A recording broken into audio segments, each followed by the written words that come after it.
السلام علیکم ورحمۃ اللہ وبرکاتہ۔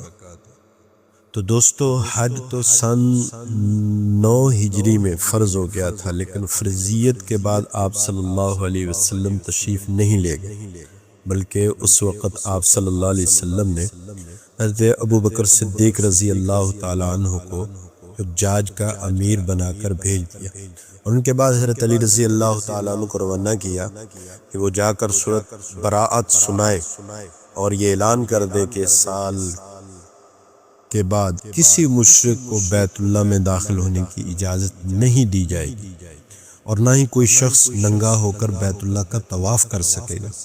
پھر جب اللہ تعالیٰ نے حضور اکرم صلی اللہ علیہ وسلم کو حج کی اجازت عطا فرمائی تو سن 210 ہجری میں آپ صلی اللہ علیہ وسلم نے حج کا ارادہ فرمایا۔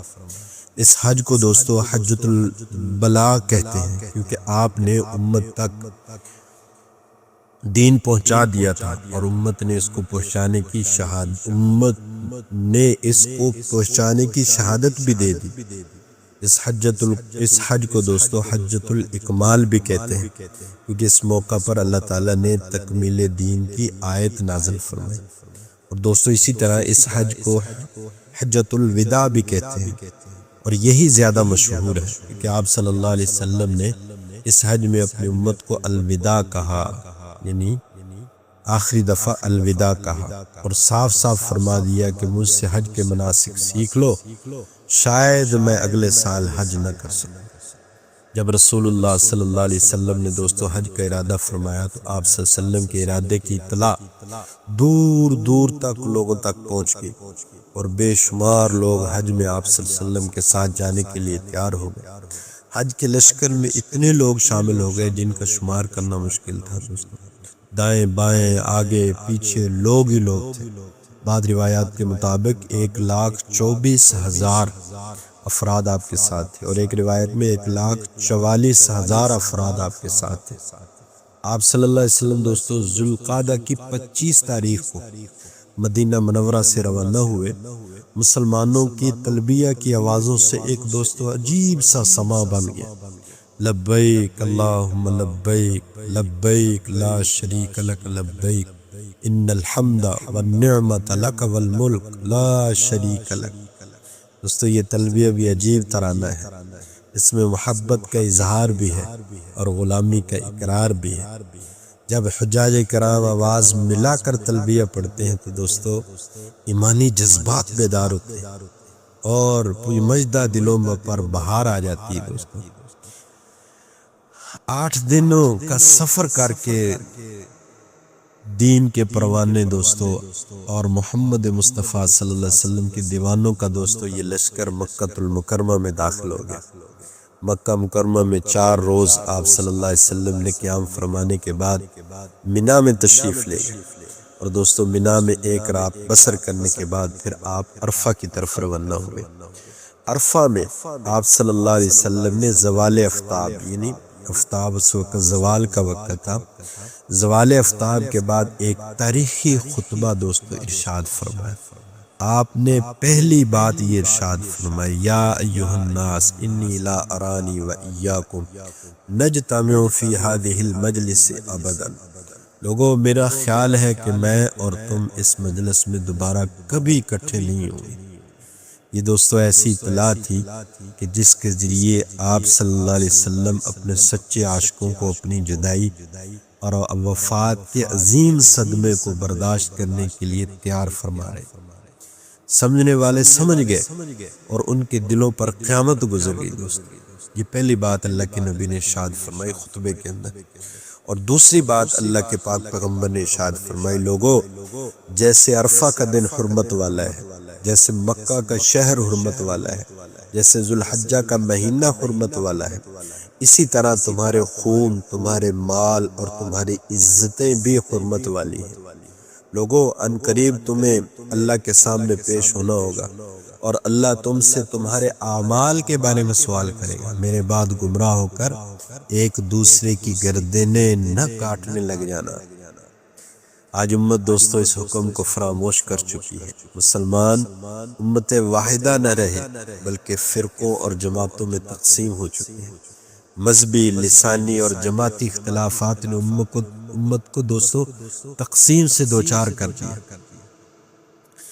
پھر آپ صلی اللہ علیہ وسلم نے دوستو ارشاد فرمایا، لوگوں میں جاہلیت کی ہر بات کو اپنے قدموں کے نیچے پامال کرتا ہوں۔ ہاں، ظلمت کا دور گزر چکا، اب تو روشنی کا دور ہے۔ جاہلیت کا دور گزر چکا، اب تو علم کا دور ہے۔ تنزل کا دور بند ہو گیا اور ترقی کا دروازہ کھل گیا ہے۔ ضلالت کے دن بیت چکے اور ہدایت کی شب و روز شروع ہو چکی۔ دنیا میں میرے آقا صلی اللہ علیہ وسلم کے آنے سے روشنی اور ترقی کا دور شروع ہوا، لیکن دوستو کم عقل انسانوں کی حماقت و سفاہت کے دیکھیے کہ ان کی بے عقلی کو دیکھیے کہ یہ کم ظرف، کم فہم اور کم نظر لوگ میرے آقا صلی اللہ علیہ وسلم کے دور کو تاریکی کا دور کہتے ہیں کہ آپ صلی اللہ علیہ وسلم کا دور تو تاریک تھا۔ اللہ کا کوئی بندہ ان ظلمت پرستوں سے پوچھے تو صحیح کہ ظالموں، کیا تم شہوت پرستی کو روشنی کہتے ہو؟ نسوانیت کی تذلیل کو روشنی کہتے ہو؟ شراب نوشی اور بدکاری کو روشنی کہتے ہو؟ بے گناہ انسانوں پر بم گرانے کو روشنی کہتے ہو؟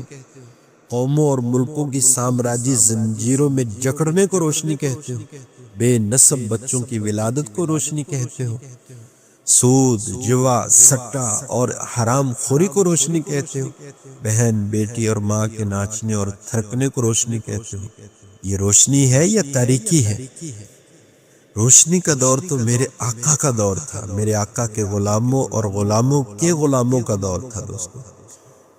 جس دور میں انسان کی گردن اللہ کے سوا کسی کے سامنے نہیں جھکتی تھی، جس دور میں عورت کو ماں، بہن اور بیٹی کی حیثیت سے عزت ملی، محبت ملی، شفقت ملی، جس دور میں کوئی انسان بھوکا نہیں سوتا تھا، کوئی مظلوم داد رسی سے محروم نہیں رہتا تھا، کسی قوم کو رنگ یا زبان کی وجہ سے نفرت کی نظر سے نہیں دیکھا جاتا، کوئی ڈاکو اور بدمعاش سر اٹھا کر چل نہیں سکتا تھا، جسے تم روشنی کہتے ہو۔ یہ روشنی تو زمانہ جاہلیت میں بھی تھی، لیکن اسے روشنی صرف وہی لوگ کہتے ہیں جو دن کے اجالے میں دیکھنے کی صلاحیت دوستوں نہیں رکھتے۔ یہ روشنی چمگادڑوں کی روشنی تھی جو صرف اندھیرے میں دیکھ سکتے ہیں۔ ارے نادانوں، ارے احمقوں، یہ ضلالت و بغاوت نہ کل روشنی تھی نہ آج روشنی ہے، یہ تو ظلمت کل بھی ظلمت تھی اور آج بھی ظلمت ہے، اور اسی ظلمت کو میرے آقا صلی اللہ علیہ وسلم نے اپنی 23 سال کی جان گسل محنت سے دوستو ختم فرما دیا تھا، اور ہر شہر اور ہر محلے اور ہر بستی میں ہدایت کے چراغ روشن کر دیے۔ میرے آقا صلی اللہ علیہ وسلم نے جاہلیت کی ہر رسم کو اور ہر نشانی کو ختم کر دیا، اور یہ حق صرف آپ صلی اللہ علیہ وسلم کی ذات گرامی کو پہنچتا ہے کہ آپ یہ دعویٰ فرمائے کہ جاہلیت کی ہر ایک بات میں اپنے قدموں کے نیچے پامال کرتا ہوں، میں جاہلیت کے تمام جھگڑے ملیے میٹ کرتا ہوں، اب انتقام در انتقام کا سلسلہ نہیں چلے گا، میں جاہلیت کے سارے سود کو ختم کرتا ہوں، اب سود در سود کے معاملات نہیں ہوں گے، اور ان دونوں باتوں کا آغاز اپنے خاندان سے کرتا ہوں، میں ربیعہ بن حارث کا خون معاف کرتا ہوں، اس کا انتقام نہیں لیا جائے گا، اور عباس بن عبد المطلب کا سود معاف کرتا ہوں۔ یہ تھی میرے دوستو آقا صلی اللہ علیہ وسلم کی زندگی کہ جو کچھ کہا اس پر سب سے پہلے خود عمل کر کے دکھایا۔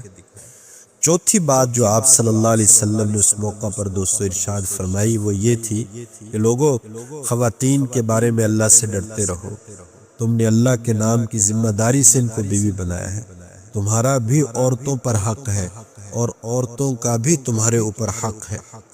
حقوق کے نام پر عورتوں کو بے وقوف بنانے والے لوگ آقا کائنات صلی اللہ علیہ وسلم کا دوستو سیرت کا مطالعہ کریں اور عورتوں کے بارے میں آپ کی تعلیمات کو دیکھیں، پھر وہ جان سکتے ہیں کہ عورت کیا ہے اور عورت کے حقوق کیا ہیں، ورنہ آج کی عورت کے ذہن میں تو بس یہ دوستو بٹھا دیا گیا کہ تمہارا سب سے بڑا حق بے پردگی اور یانیت اور مردوں سے آزادانہ میل جول ہے۔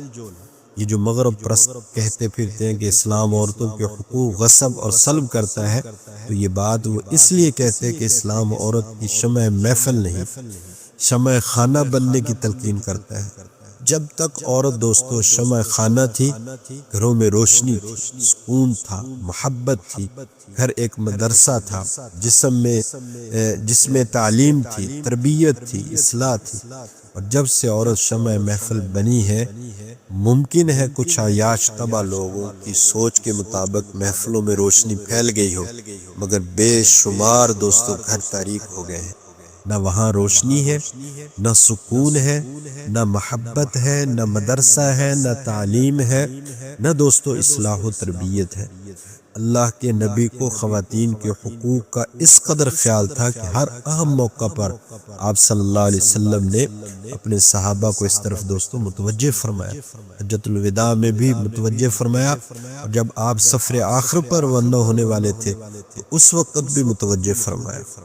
اور پانچویں بات دوستو جو آپ صلی اللہ علیہ وسلم نے حجۃ الوداع کے موقع پر ارشاد فرمائی وہ یہ تھی کہ لوگوں میں تم میں وہ چیز چھوڑ کر جا رہا ہوں کہ جب تک تم اسے مضبوطی سے پکڑے رکھو گے تم کبھی گمراہ نہ ہوگے۔ وہ چیز ہے کتاب اللہ۔ دوستو تاریخ گواہ ہے کہ جب تک مسلمانوں نے کتاب اللہ کو تھامے رکھا وہ ہر طرح کی ضلالت اور ذلت سے بچے رہے، لیکن جب مسلمانوں نے کتاب اللہ کو چھوڑ دیا تو ضلالتوں اور ذلتوں نے ان کے گھر کا راستہ دیکھ لیا۔ آج جب کہ ہر طرف فتنے ہی فتنے ہیں تو سن لیجئے کہ ان فتنوں سے بچنے کا راستہ یہی ہے کہ مسلمان کتاب اللہ کو مضبوطی سے تھام لے۔ آتا ہے ترمذی شریف میں روایت ہے کہ حضرت علی رضی اللہ تعالی عنہ فرمایا کہ میں نے رسول اللہ صلی اللہ علیہ وسلم کو یہ فرماتے ہوئے سنا، لوگو سنو ان قریب عظیم فتنہ ہونے والا ہے۔ میں نے عرض کی یا رسول اللہ اس وقت فتنے سے نجات کا ذریعہ کیا ہوگا؟ آپ صلی اللہ علیہ وسلم نے فرمایا اللہ کی کتاب، اس میں پہلے لوگوں کے احوال بھی ہیں اور آئندہ ہونے والے امور کی بھی خبریں ہیں۔ یہ کتاب حق و باطل کے درمیان فیصلہ کرنے والی ہے، یہ کوئی مذاق نہیں ہے، بلکہ اس کتاب میں جو کچھ ہے وہ حق ہے۔ جو متکبر اس کتاب کو چھوڑے گا اللہ اسے ہلاک کر دے گا، اور جو شخص قرآن کو چھوڑ کر کسی اور چیز میں ہدایت تلاش کرے گا اللہ تعالیٰ دوستو اس کو گمراہ کر دے گا۔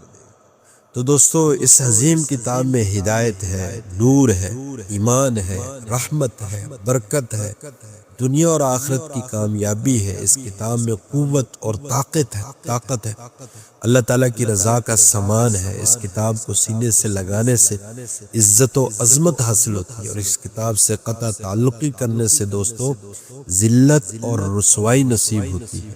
آج ہم اس کتاب سے دوستو بہت دور ہو چکے ہیں، اکثر تو اسے پڑھتے ہی نہیں، جو پڑھتے ہیں وہ سمجھتے نہیں، دوستو جو سمجھتے ہیں وہ عمل نہیں کرتے۔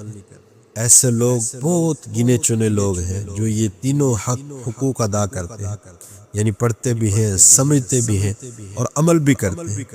چھٹی بات دوستو جو اللہ کے پاک پیغمبر نے حجۃ الوداع کے خطبے میں ارشاد فرمائی وہ یہ فرمائی کہ لوگوں نہ تو میرے بعد کوئی نبی ہے اور نہ ہی تمہارے بعد کوئی نئی امت پیدا ہونے والی ہے۔